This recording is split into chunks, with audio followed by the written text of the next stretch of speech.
ಎಲ್ಲರಿಗೂ ನಮಸ್ಕಾರ. ನಾನು ಅಸ್ಲಂ ಶೇಖ್.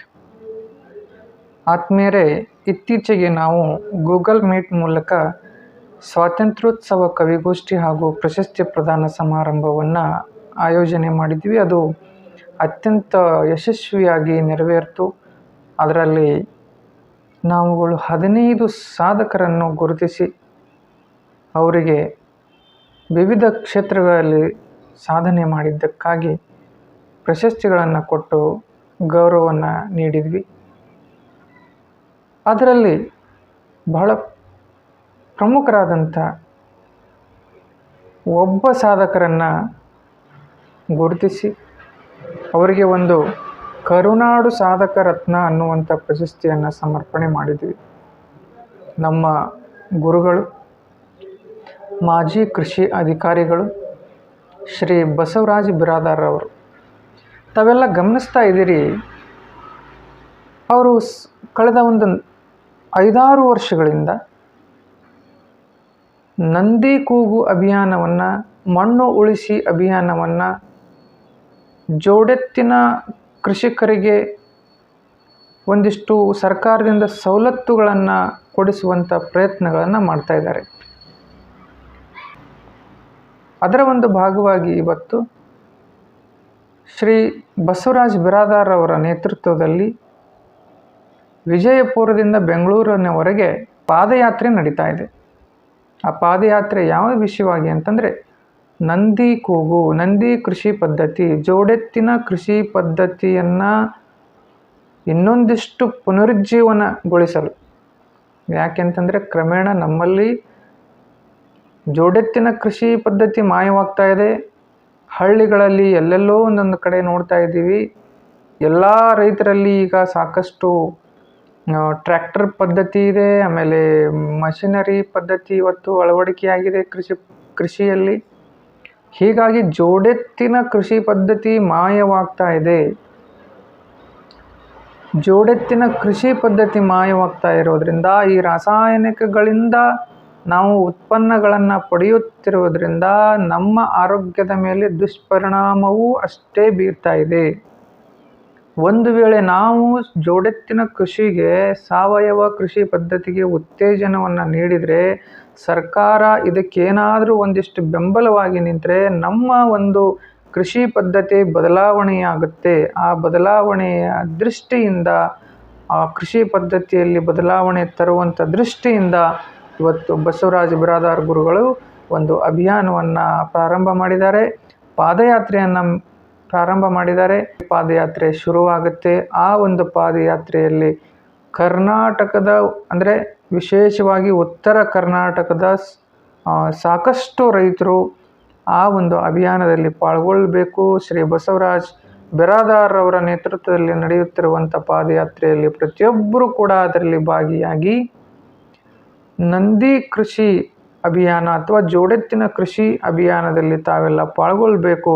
ಆಮೇಲೆ ಒಂದು ವಿಶೇಷವಾದಂಥ ಮನವಿಯನ್ನು ಬಸವರಾಜ್ ಬಿರಾದಾರ್ ಅವರು ಸನ್ಮಾನ್ಯ ಮುಖ್ಯಮಂತ್ರಿಗಳಿಗೆ ಕೊಡೋರಿದ್ದಾರೆ. ಅದು ಏನಂತಂದರೆ,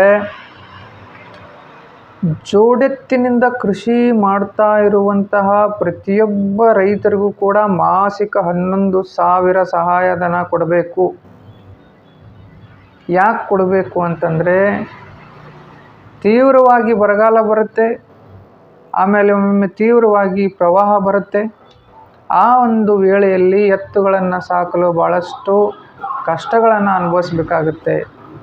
ಹೀಗಾಗಿ ಬಸವರಾಜ ಬಿರಾದಾರ್ ಅವರು ಜೋಡೆತ್ತಿನ ಕೃಷಿಕರಿಗೆ ಸಹಾಯಧನವನ್ನು ಕೊಡಬೇಕು ಅನ್ನುವಂಥ ದೃಷ್ಟಿಯಿಂದ 11,000 ಮಾಸಿಕ ಸಹಾಯಧನವನ್ನು ಜೋಡೆತ್ತಿನ ಕೃಷಿ ಪದ್ಧತಿ ಮಾಡುವಂತಹ ರೈತರಿಗೆ, ಕೃಷಿ ಪದ್ಧತಿಯಲ್ಲಿ ತೊಡಗಿರುವಂಥ ರೈತರಿಗೆ ಕೊಡಬೇಕು. ಆಮೇಲೆ ಅದು ಮುಂದೆ ಜೋಡೆತ್ತುಗಳನ್ನು ಖರೀದಿಸಿ ಕೃಷಿ ಮಾಡುವವರಿಗೂ ಕೂಡ ಇದು ಒಂದು ಉತ್ತೇಜನ ನೀಡುತ್ತೆ ಎನ್ನುವಂಥ ದೃಷ್ಟಿಯಿಂದ ಇವತ್ತು ಬಸವರಾಜ್ ಬಿರಾದಾರ್ ಅವರು ಈ ಒಂದು ಅಭಿಯಾನವನ್ನು ಪ್ರಾರಂಭ ಮಾಡಿದ್ದಾರೆ. ನಂದಿ ಕೂಗು ಅಭಿಯಾನದಲ್ಲಿ ಪ್ರತಿಯೊಬ್ಬರೂ ಕೂಡ ಭಾಗವಹಿಸಬೇಕು. ಇದು ಸರ್ಕಾರಕ್ಕೆ ಮುಟ್ಟಬೇಕು. ಸರ್ಕಾರ ಈ ಒಂದು ನಂದಿ ಕೃಷಿ ಪದ್ಧತಿ, ಅಂದರೆ ಜೋಡೆತ್ತಿನ ಕೃಷಿ ಪದ್ಧತಿಗೆ ಒತ್ತನ್ನು ನೀಡಿ ಎಲ್ಲ ಕೃಷಿಕರಿಗೂ, ಅಂದರೆ ಎತ್ತಿನ ಮೂಲಕ ಕೃಷಿ ಮಾಡುವಂಥ ಎಲ್ಲರಿಗೂ ಕೂಡ ಮಾಸಿಕ 11,000 ರುಗಳ ಸಹಾಯಧನವನ್ನು ಕೊಡಬೇಕು. ಆಮೇಲೆ ಇದರಿಂದ ಆಗುವಂತಹ ಒಂದು ಒಳ್ಳೆಯ ಬೆಳವಣಿಗೆ ಅಂತ ಏನಪ್ಪ ಅಂತಂದರೆ, ನಮ್ಮ ಒಂದು ಆರೋಗ್ಯ, ನಿಜವಾಗ್ಲೂ ನಮ್ಮ ಆರೋಗ್ಯದಲ್ಲಿ ವೃದ್ಧಿ ಆಗುತ್ತೆ. ರಾಸಾಯನಿಕಗಳಿಂದ ಬೆಳೆಯಲ್ಪಟ್ಟಂಥ ಉತ್ಪನ್ನಗಳನ್ನು ನಾವು ಸ್ವೀಕಾರ ಮಾಡೋದ್ರಿಂದ ನಮ್ಮ ಆರೋಗ್ಯ ಹದಗೆಡ್ತಾ ಇದೆ ಅನ್ನುವಂಥದ್ದು ಒಂದು ವೈಜ್ಞಾನಿಕ ಹಿನ್ನೆಲೆ. ಆಮೇಲೆ ಈ ಜೋಡೆತ್ತಿನ ಕೃಷಿ ಪದ್ಧತಿ ಮೂಲಕ ನಾವು ಸಾವಯವ ಕೃಷಿ ಪದ್ಧತಿಯನ್ನು ಅಳವಡಿಸಿ ಅದರಿಂದ ಉತ್ಪನ್ನವಾಗುವಂಥ ಆಹಾರ ಪದಾರ್ಥವನ್ನು ನಾವು ತಿಂದರೆ ನಮ್ಮ ಆರೋಗ್ಯದಲ್ಲಿ ಸುಧಾರಣೆ ಆಗುತ್ತೆ ಮತ್ತು ಅದು ಆರೋಗ್ಯದಾಯಕವಾದಂಥ ಆಹಾರವೂ ಕೂಡ ಆಗುತ್ತೆ ಅನ್ನುವಂಥ ಒಂದು ಸದುದ್ದೇಶದಿಂದ ಈ ಒಂದು ಅಭಿಯಾನವನ್ನು ಪ್ರಾರಂಭ ಮಾಡಿದ್ದಾರೆ ಮಾಜಿ ಕೃಷಿ ಅಧಿಕಾರಿಗಳು. ಆಮೇಲೆ ಸರ್ಕಾರದ ಕೆಲವೊಂದಿಷ್ಟು ದ್ವಂದ್ವ ನಿಲುವುಗಳಿಂದ ಬೇಸತ್ತು ಇವತ್ತು ತಮ್ಮ ಕೃಷಿ ಇಲಾಖೆಗೆ ರಾಜೀನಾಮೆಯನ್ನು ನೀಡಿರುವಂಥ ಶ್ರೀ ಬಸವರಾಜ್ ಬಿರಾದಾರ್ ಅವರು ಇವತ್ತು ಸಮಾಜಮುಖಿಯಾಗಿರುವಂಥ ಒಂದಿಷ್ಟು ಕಾರ್ಯಗಳನ್ನು ಮಾಡ್ತಾ ಇದ್ದಾರೆ. ಅವರಿಗೆ ಇವತ್ತು ನಾವೆಲ್ಲ ಬೆಂಬಲವಾಗಿ ನಿಲ್ಲಬೇಕು. ಅವರನ್ನು ಬೆಂಬಲಿಸಿದರೆ ನಮ್ಮ ಆರೋಗ್ಯದಲ್ಲಿ, ನಮ್ಮ ಕೃಷಿ ಪದ್ಧತಿಯಲ್ಲಿ ಬದಲಾವಣೆ ಕಾಣಕ್ಕೆ ಸಾಧ್ಯ. ಒಂದೊಳ್ಳೆ ಬೆಳವಣಿಗೆಯನ್ನು ಸಮಾಜಕ್ಕೆ ಪರಿಚಯಿಸುವಂಥ ಶ್ರೀ ಬಸವರಾಜ್ ಬಿರಾದಾರ್ ಅವರಿಗೆ, ಆಮೇಲೆ ಭವಿಷ್ಯದಲ್ಲಿ ಒಂದೊಳ್ಳೆ ಕೃಷಿ ಪದ್ಧತಿಯನ್ನು, ಒಂದೊಳ್ಳೆಯ ಆರೋಗ್ಯಪೂರ್ಣ ವಾತಾವರಣವನ್ನು ಸಮಾಜಕ್ಕೆ ಕೊಡುವಂಥ ದೃಷ್ಟಿಯಿಂದ ಈ ಒಂದು ಅಭಿಯಾನ ನಂದಿ ಕೂಗು ಅಭಿಯಾನ ಅನ್ನುವಂಥದ್ದು ನಾವಿಲ್ಲಿ ಸ್ಪಷ್ಟಪಡಿಸಬಹುದಾಗಿದೆ. ಹೀಗಾಗಿ ಬರುವಂಥ ಪಾದಯಾತ್ರೆಯಲ್ಲಿ ಎಷ್ಟು ಸಾಧ್ಯವೋ ಅಷ್ಟು ಉತ್ತರ ಕರ್ನಾಟಕದ ಎಲ್ಲ ರೈತರು ಇವತ್ತು ಈ ನಂದಿ ಕೂಗು ಅಭಿಯಾನದಲ್ಲಿ ಭಾಗವಹಿಸಬೇಕು.